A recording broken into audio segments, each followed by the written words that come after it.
So, I want to talk about how safety really is empowerment for trauma. When you are around people who don't understand you, you're not in a safe environment. I'm not saying you have to be alone, but I have literally been living proof that the more you have around you when you're really traumatized, the more re traumatization occurs. And it's in so many ways. It is a combination of the overwhelming stimulation, the overwhelming amount of people and their opinions and their views and their lectures and their advice and their suggestions. And then, why aren't you doing this? And like, you feel like you're letting them down if you don't do that. But you've got like 50 people telling you what to do. And they're telling you, don't do what that person's saying, do what I'm saying. No, don't do what that person's saying, do what I'm saying. You can't do them all. But actually, how about you stop listening to everyone and listen to yourself? What do you need? What are you feeling? Have a look, research it. Talk to people who have experienced it. Learn from people who actually study trauma, and get out of that mainstream clinical mindset of, here, take one of these, and be quiet. It's not working. Have a listen to your body. Have a listen to things that are going on and around you. How long have you had trauma? Are you better now than when you were first diagnosed, or do you feel worse? Do you have more triggers now than you did back then? How are your somatic symptoms? Do you have more physical pain and sufferance now than you did when you first started seeing the GP about your trauma? How many pills have you been through? How many times have you been told that you have all these other disorders? Have you been told that you've got ADHD, autism, schizophrenia, bipolar, personality disorder? Because we do have overlapping symptoms with all of them, and we get diagnosed with these things left, right, and center, and then we are popped with all the medications for them. Do you feel that when you talk about the symptoms that you have, that you're crazy, like no one gets it? And you stop talking about it and you just suffer in silence a lot because you don't want to be seen as a negative whinger? Have you ever sat down and read all the side effects on your medications to see that they actually line up with a lot of the symptoms that you have that people are saying are in your head, that no one knows, that you're in the too hard basket for, and they've actually been exacerbating them? Do you ever feel that when you have a flare up so bad or an episode and you get taken to the emergency department, do you feel that you're safe when you go there and that they understand you and they're actually helping you with what you've got going on? Or do you actually feel really scared and that they're just shoving you in a fucking, jugging you up and just shutting you up and then shoving you straight back out to the same bullshit? Like, really have a look at your life, the support you have and everything around you. Is it working? Are you improving? Are you moving forward? If not, have a look at why. What's your environment like? Are you in a mental, crazy, fast environment?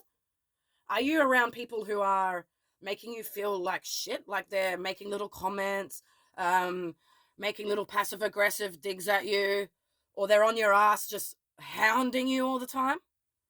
You're feeling judged and ashamed. Do they feel like, do they tell you not to whinge and that you're overreacting and just get over it and, let it go and stop blaming everyone all the time?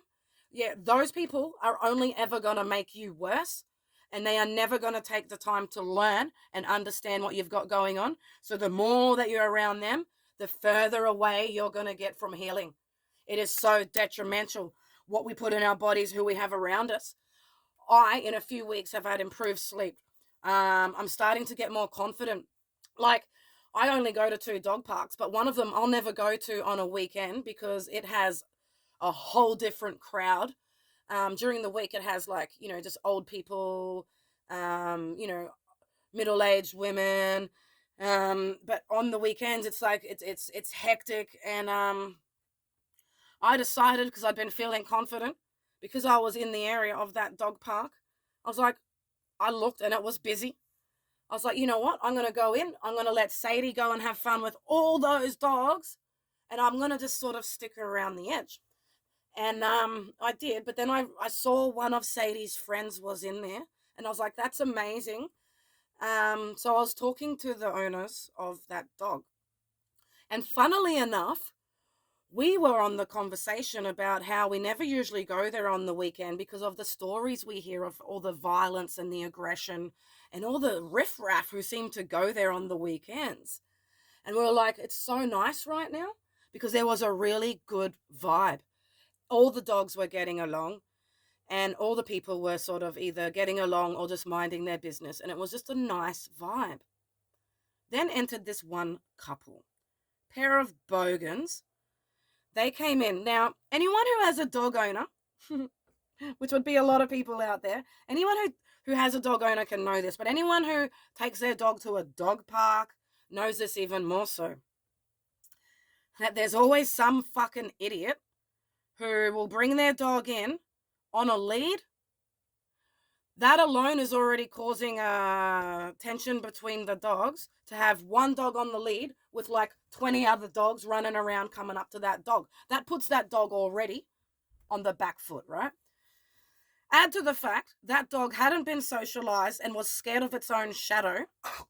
Oh, that was Sadie. You right, darling? You okay? Let's have a look. You okay? What did you just choke on? Nothing? Your own tongue or something? Yeah, she's okay.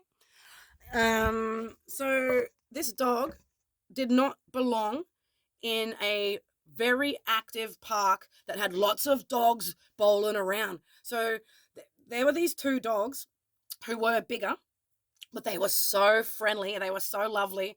They had been playing, they had been running around. Everyone was just so happy. And naturally, every dog, well, actually, except Sadie, because she's ball obsessed, had at some stage run up to them. And they were going right through the middle of all the activity. Within less than a minute of them being in that park, they screamed, abused, swore, and lunged with their arms and everything at one lady and hit her dog. She panicked, freaked out, and just left. And everyone was just like, the whole vibe just changed. And these guys were making their way through the middle of the park. Now, in one of my recent videos, how we're not true to ourselves, I mentioned how I no longer help people, especially females, because of all the issues that I've had. Being a lesbian, helping a female makes people think that you're doing it for the wrong reason. So I've been so angry and triggered by it that I've been like, fuck you.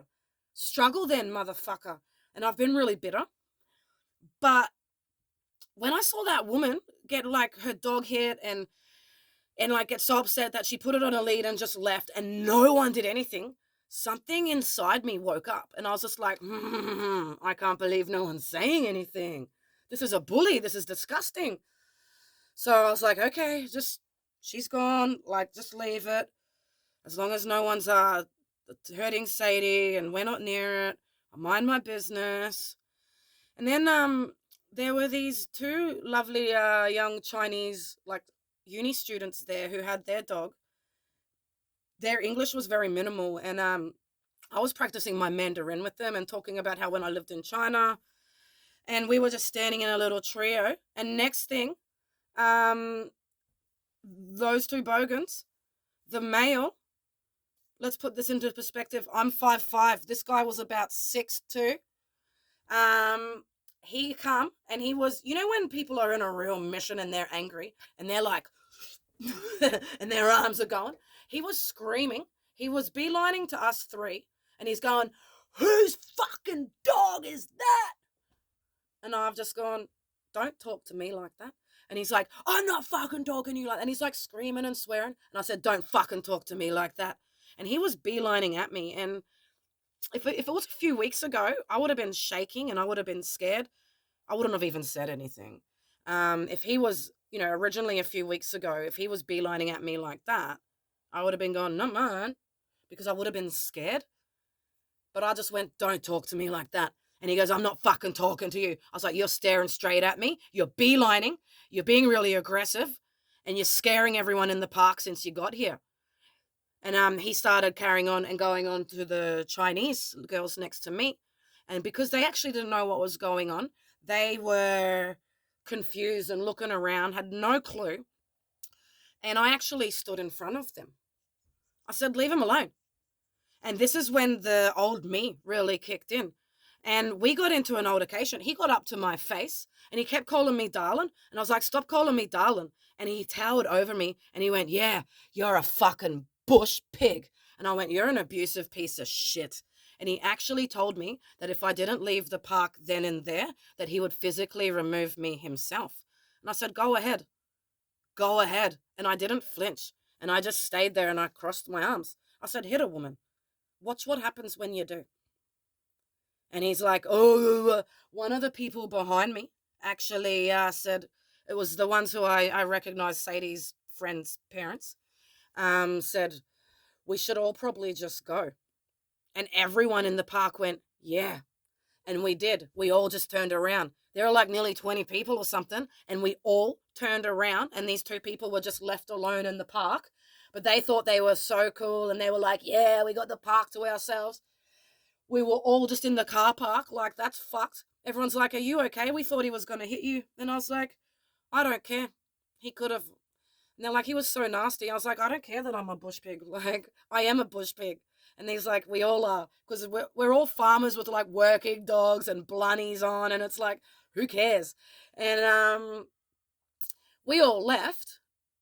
And then right as I was leaving, because I was the last one to leave the car park, a female alone went to go into the park with her dog. She was walking. And I was like, I don't feel right about this. So I actually called the local police, who already have a file on me and everything that's going on here. They know me. And I just told them, and they were there within less than 10 minutes just to have a presence at the park and make sure it's okay. And then more people came and it was all good. Just so that that woman was safe when she went in. And it was really empowering yesterday to have that feeling. I was willing to get punched out by this guy who was towering over me just because I was standing up to a bully. Now, a lot of people watching this will be like, you should have minded your own business. Yeah, you mouthy motherfucker. You would have deserved to be hit. But actually, that was not okay. I saw one of the Chinese girls cower. I saw another lady freak out and leave. I saw a dog get hit.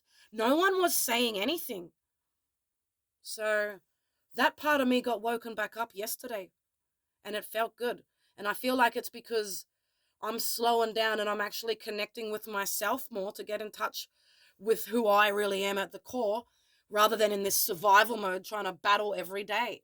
Like, yes, I'm still in a battle. Yes, I still need to survive, but I'm working out how to earn, and not just earn, enough to live and stay alive, but to have a better quality of life and get out there and be a human again. So yeah, if you can get out of that chaos and connect with yourself, you're going to find so many things waking up within you.